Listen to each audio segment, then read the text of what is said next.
नमस्कार साहब मेरे साथियों को। ये नव भारत समाचार की तरफ से शाम के इस प्रसारण में आप सब लोगों का स्वागत है। मैं राकेश सुगंध आज एक वाक्य लेकर आया हूं जिसको हम जब सुनेंगे, जब समझेंगे तो हमें खुद पता चलेगा कि एक आम आदमी में और एक जज में कितना फर्क है। तो मैं आप लोगों के सामने प्रस्तुत करता हूं। Sir, welcome to the show. Sir thank sir, आपका नाम बताइए सर। मेरा नाम justice Eswaraiah. I was the Andhra Pradesh High Court judge and retired as acting Chief Justice after working 14 long years. Then उसके बाद में मैं जज जब 69,000 केसेस डिस्पोज ऑफ किया, 69,000 केसेस डिस्पोज ऑफ किया, और मेरे युगन ने बोलता था आप किसी की फेवर में करते, कोई भी रिक्वेस्ट मान लेते, कोई भी नहीं करता, आपको कोई भी आफ्टर रिटायरमेंट कोई कौन देगा कोई भी पोस्ट पोजीशन, मैं देने वाला अल्लाह है।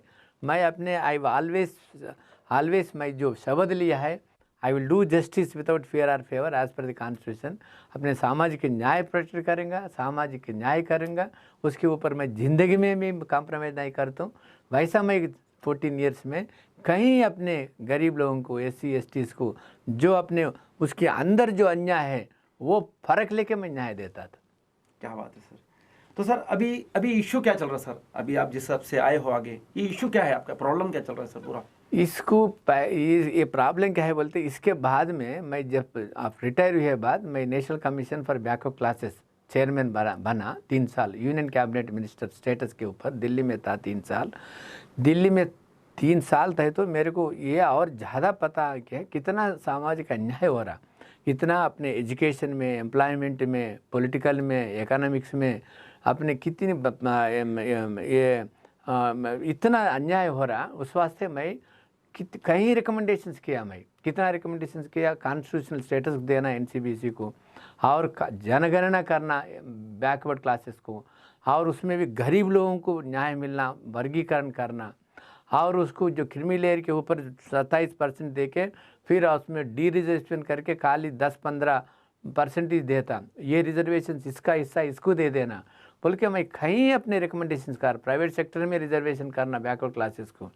और उसमें मेरे चीज़ें कोई भी माननीय प्रधानमंत्री में कॉन्स्टिट्यूशन स्टेटस भी दिया, और जाति जनगणना भी काउंट करते बोले, और वर्गीकरण मेरा रिपोर्ट के ऊपर और कमीशन बिठाया, और मैं पूरा भारत में घूमा। जो schedule caste, schedule tribes, backward classes को कितना अन्याय होता है, कितना दबे हुए रहता, कितने पिछड़े रहता, कितना वो लोगों को हक नहीं है, वो लोगों को अपने कॉन्स्टिट्यूशन में क्या अम्बेडकर साहब ने फंडामेंटल राइट्स दिया ये किसको पता ही नहीं है, और कॉन्स्टिट्यूशन को भी पढ़ता है नहीं है। अगर पढ़े वो लोग, अगर नहीं पढ़े वैसे बिहेव करते।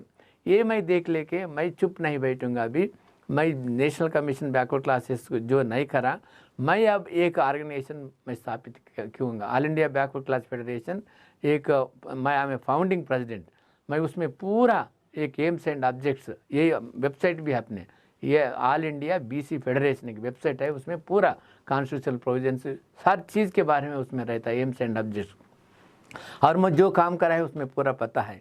और मैं जब नेशनल कमीशन बैकवर्ड क्लासेस था, आपको पता है नॉर्थ इंडिया में जाट बहुत अपने डोमिनेंट कास्ट है, वो लोगों को, वो भारत सरकार ने जाटों को BC में मिलाना चाहते थे, और कई दबाव आए तो भी मैं उसको दबाव में, जुकाम में, प्रभाव में नहा के उसको रिजेक्ट किया। मैंने रिजेक्ट करते वो सरकार ने उसको मेरा खिलाफ में उसको मिलाया, तो वो सरकार हार गया कि दूसरी सरकार है। इतना मैं बड़े काम किया है ने। काम किए बाद फिर अभी जो आंदोलन वो चला रहा हूँ all India backward class federation का, तो चला रहा, तो क्या करा मैं, क्योंकि I am a backward class जज, I know the difficulties of the backward classes, क्या तकलीफ उठाते।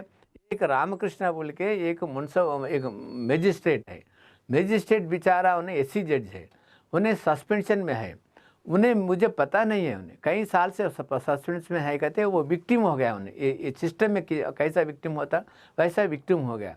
तो मैं उन्हें क्या बोला, कहता एक हमारे जो all India backward class federation का प्रेसिडेंट है, उन्हें कोई भी SC STs को, माइनॉरिटीज़ के ऊपर अन्याय हो तो उन्हें सामने आने वाला है, उन्हें लड़ता, उन्हें, और खुद के बारे में नहीं सोचता, और किसको भी डरता भी नहीं है, और उसको आप उसको पहुँचो, उससे बात करो, आपसे मदद ले बोल के इधर से उधर से मालूम कर लेके एक दिन मेरे को फ़ोन करा।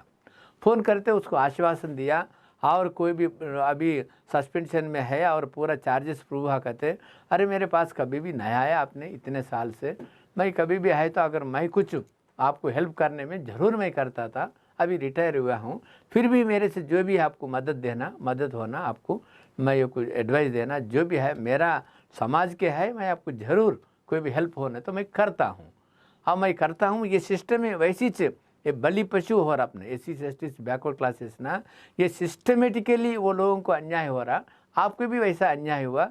ये लोग पूरा अपने को मैं बोला क्या क्या इन्फॉर्मेशन है, तो ये लोग अपने ऊपर जो कर रहा ना उसके ऊपर इन्फॉर्मेशन मेरे पास है बोल के बोला, दे दो उसको, दे दो तो फिर अपने को जो अपने आंदोलन है सामाजिक न्याय के वास्ते जो लड़ाई है लड़ेंगे बोल का। उन्हें क्या करा, उससे उन्हें उसका एक षड्यंत्र एक कॉन्स्पिरेसी डाल के दूसरे लोग जो अपने जो टीडीपी वाले ये लोग उसके एक रिकॉर्ड करे कहते, मेरा एक संभाषण प्राइवेट रिकॉर्ड करके वो पूरा टैम्पर करके एडिट करके एक टीवी चैनल में, जो press should be the fourth pillar of the Indian democracy, वो लोगों को ये अपने जनता का हाव भाव अपने पहुंचना में, कोने कोने में पहुंचना में, प्रोटेक्ट करने में, सामाजिक न्याय करने में बहुत अपने इम्पॉर्टेंट अपने ड्यूटी निभाना एक प्रेस ने, ऐसा प्रेस ने, वो प्रेस भी एस सी को बी का खिलाफ में मैं ये जज एक उभर के आ रहा ऊपर, ये पूरा सामाजिक न्याय होने वाला है। हम हमारे ये ऐसा जज जैसा है तो अपने पलटा हो जाएंगे अपने मैं लड़ रहा हूँ ना जुडिशरी में, हमारे हिस्सा होना, हाई कोर्ट सुप्रीम कोर्ट जज, तहसील कोर्ट से सुप्रीम कोर्ट जज तक अपने हिस्सा होना, एससी एसटी को बीसी को माइनॉरिटीज़ को, ये देश में माइनॉरिटीज़ को हक नहीं है, एससी बीसी को नहीं है। कितना डेमोक्रेसी में हर एक को रिप्रेजेंट करना, हर एक प्रातिनिध्य होना, ये रिप्रेजेंटेटिव सिस्टम है। मगर आज क्या हो रहा आज अपने 90% of SC ST BC minorities को कुछ हक नहीं है, हिस्सा नहीं है देश में। पूरा जजेस नहीं है, मिनिस्टर्स नहीं है, सेक्रेटरीज नहीं है और कुछ नहीं है, मगर खाली 10% लोग राज करते।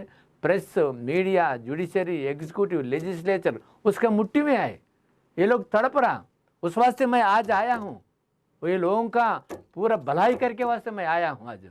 मैं मेरे वास्ते कभी डरता नहीं, और मेरे भी कुछ है तो भी मैं मेरे वास्ते कभी काम करा ही नहीं और करता भी नहीं।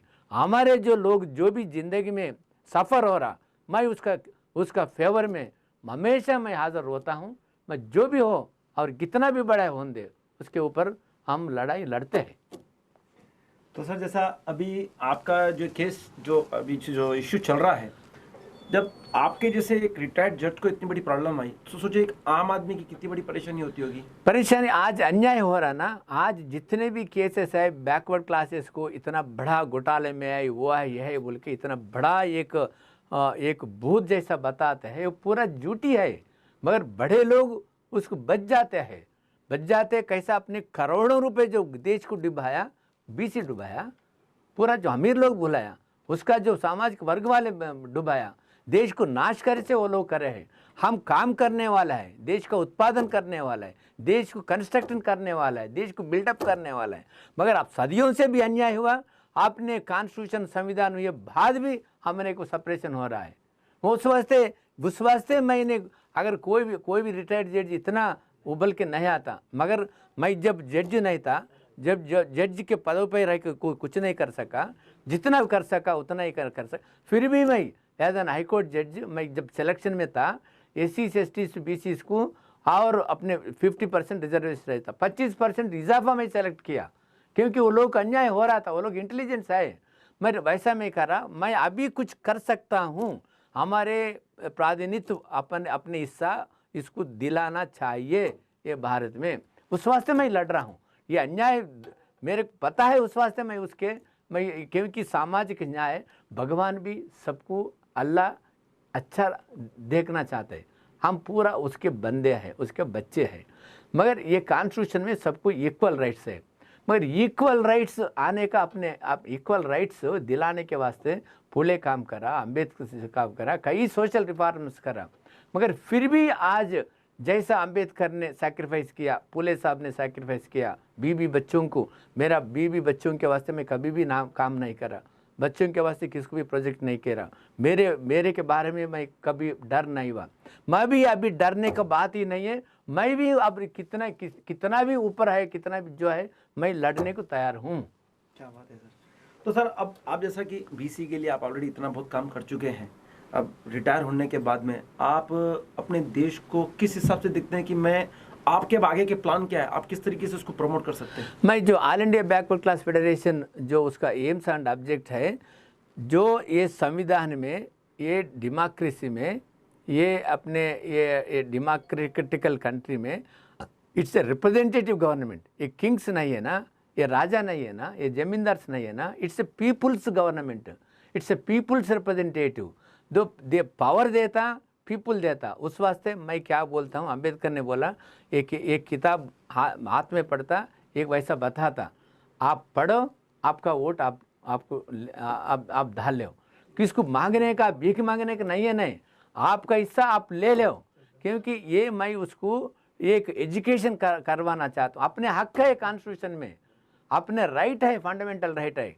उस वास्ते कॉन्स्टिट्यूशन मैं पूरा हर आदमी को उसको क्या राइट्स है उसको मैं पढ़ाना चाहता हूँ, उसको इग्नाइट करना चाहता हूँ, उसको अंडरस्टैंड करना चाहता हूँ। ये अपने आप को वोट नहीं बेच लेना, शराब को और बिरयानी को और जितने प्रभाव में नहीं पड़ना, मगर अपने, क्योंकि political, ultimately political power is the master की for all solutions.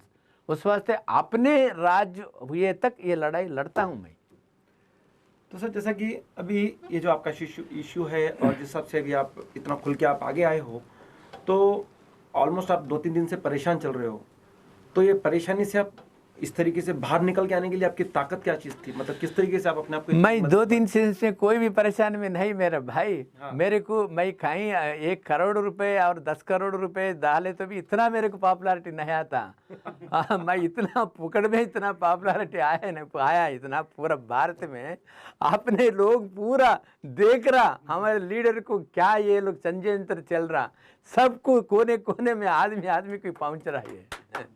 Ji sir वैसे तो आपसे ये जिस हिसाब से आप बीसी के लिए और जितना आप ये सब इश्यूज के लिए आए हैं, फिर भी मैं आपसे एक दिली तौर पे एक चीज जानना चाहूंगा कि आप अब आगे आने वाले इस भारत में मीडिया को कुछ मैसेज देना चाहते हो? तो मीडिया को मैं ये मैसेज देना चाहता हूँ भाई साहब, मीडिया ये फ्रीडम ऑफ एक्सप्रेशन राइट है। मीडिया को कोई भी नियंत्रण नहीं कर सकता, सुप्रीम कोर्ट ने बोला, कोई भी नहीं बोला। मगर मीडिया को मेरा विनती है, मीडिया से एक सेल्फ अपने रेगुलेशन करना, सामाजिक न्याय के वास्ते करना, सोशल जस्टिस के वास्ते करना, कॉन्स्टिट्यूशनल राइट्स प्रोटेक्ट करने के वास्ते नहीं है। मगर ये मीडिया किसको एक एजेंडा, अगर एक पार्टी के वास्ते, एक आदमी के वास्ते, एक षड्यंत्र के वास्ते नहीं करना, ये अच्छी बात नहीं है। क्योंकि अगर जनता भी आजकल जागरूक है, वैसा मीडिया वाले इक्का दुक्का जो अपने थेड़ा है, वो लोगों को नियंत्रण वो कोई भी नहीं कर सकता, सरकार नहीं कर सकता, मगर प्रजा कर सकता। ये करने का दिन आ गया है आज। सर आपसे बात करके बहुत अच्छा लगा और ये समझ में आया कि अब कुछ चेंजेस वाकई आएगा। एक तो डॉक्टर अम्बेडकर साहब थे जिनको इतना सुन के और देखते हुए ऐसा लग रहा है कि अब न्यू जनरेशन को आप एक रास्ता दिखाओगे। फिर भी हम ये ज़रूर जानना चाहेंगे सर कि आप इसकी शुरुआत तो इसी मंच के थ्रू कर रहे हो, आगे आप और किस तरीके से अपने को प्रमोट करना चाहेंगे और हम लोग आपकी किस तरीके से सपोर्ट करें इस डिपार्टमेंट में? मैं यही मेरा प्लान है, उसमें एक ये प्लान है, क्योंकि ये all India backward class federation एक it's an federation like RSS. Therefore, this federation will educate the people and make them to learn about the constitutional rights, about the fundamental rights, about the social justice, about the political justice, about the economic justice, about the equality, about the oppression, depression. ये लोगों का मैं उसको पूरा एक न्याय, एक उसको मैं पूरा क्लासेस चलाऊँगा, गांव में क्लासेस अपने पूरा SC, ST, BC जितने भी ऑर्गेनाइजेशन है उसको एक मार्गदर्शन देके, उसको एक एडवाइस देके, सबको इकट्ठा करके पूरा गांव में एक शाखा चलाना, मंडल में चलाना, डिस्ट्रिक्ट में चलाना, चला के फिर बाद में वैसा ये पॉलिटिकल पावर कैप्चर करने के वास्ते जैसा मगर All India backward class Federation will never become a political party. It's always a think tank organisation, will educate the people only. मगर यहाँ तैयार होके जैसा आरएसएस में तैयार होके बीजेपी में जाता, उसको पूरा ये ब्रेन वॉश करके, मगर इसमें ब्रेन साफ करके पूरा एक अच्छा आदमी बना के भेज देता समाज में. सर, आपसे बात करके वाकई में बहुत बढ़िया लगा और आपके विचार जान के बहुत बढ़िया लगा, और हम हमारे मन के जरिए आपकी जो भी मदद कर सकते हैं हम आपके साथ हैं सर. Thank you. तो ये थे अपने रिटायर्ड जज साहब, जिन्होंने अपनी पूरी प्रतिक्रिया बताई, अपना जो इनका इश्यू था वो बताया, और अब हम चाहेंगे कि कौन कौन इनके साथ इनकी इसके अंदर जुड़ के इनको सपोर्ट कर सके और इनके साथ आ सके, क्योंकि ये बात तो पक्की है कि दुनिया में जब एक रिटायर्ड जज को इतनी बड़ी प्रॉब्लम हो सकती है तो एक आम आदमी को कितनी बड़ी परेशानी हो सकती है, चाहे भी वो कोई भी क्लास का हो. हमें हमारी मानवता नहीं छोड़नी चाहिए. आज हमें एक रिटायर्ड जज ने सिखाया है. और सर, आपका बहुत बहुत धन्यवाद इस शो पे आने के लिए. थैंक यू भाई साहब, थैंक यू, बहुत बहुत धन्यवाद.